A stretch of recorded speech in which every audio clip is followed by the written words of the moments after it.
Hey everybody, it's me Molly, and I'm going to show you how I made these cute and adorable chocolate frog inspired ornaments for my Harry Potter Christmas tree.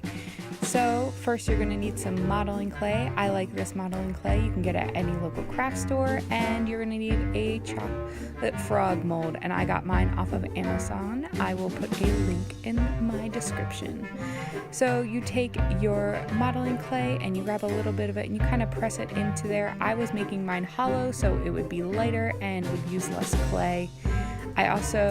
This modeling clay is actually non-toxic, so after I was done pressing my frogs in, I actually was able to wash it and still use it as a chocolate frog mold. You want to press pretty hard and make sure you're pressing it so it is getting into all the crevices. After it dries, you get to paint it. So I found this really nice coppery brown. I really liked it because it has a natural shine to it and made it look like real chocolate. Delicious chocolate frogs. After you are done painting that and got all the white covered up, it is time to move on to the next step. So you grab your plastic ornament. I got mine from Michael's, and you want to make sure you're using the back side of the ornament, and you'll need some Mod Podge and some tissue paper, preferably purple, and some confetti. All these things I found at my local craft store. So I took my finger and placed the confetti on the back side of the ornament and kind of laid it out in the design that I wanted.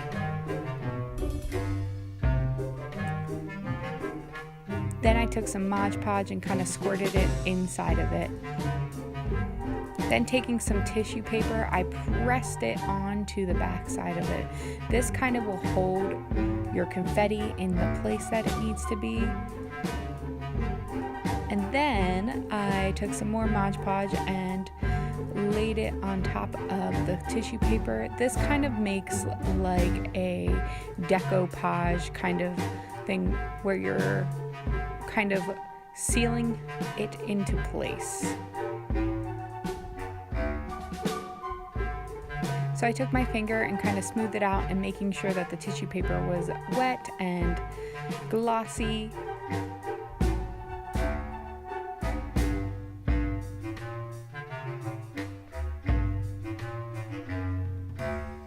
You really want that tissue paper to be pretty soaked because it will stick and hold its shape in. And I also grabbed some spare tissue paper scraps just to kind of secure it and make it a little bit more opaque purple.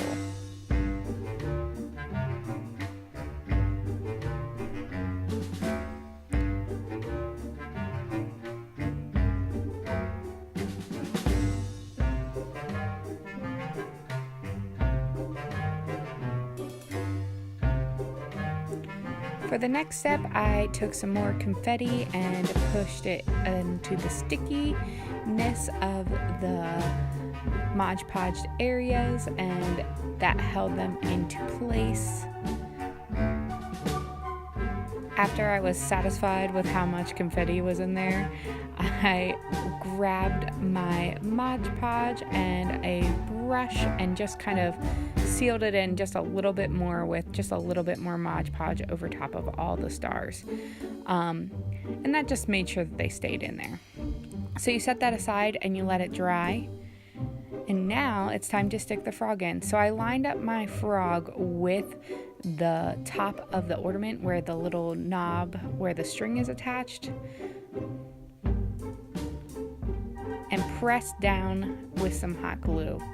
So now your frog's in there and it is time to close it.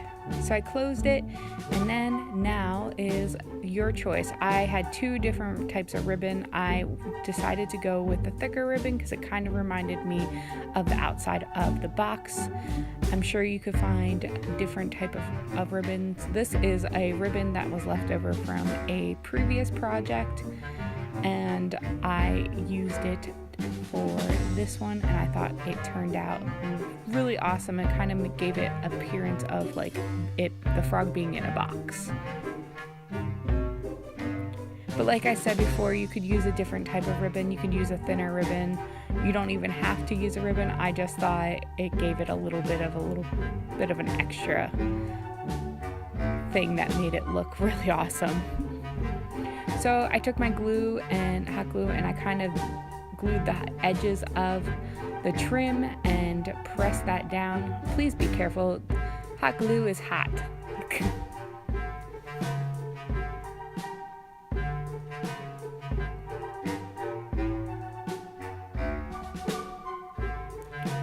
As I got closer to the top, I realized that I wanted to fold it over, but I didn't need that much extra, so I cut it off. And then I glued all the way across the top of it and pressed down. And there you go. That is your ornament. Don't forget to like, subscribe, and share.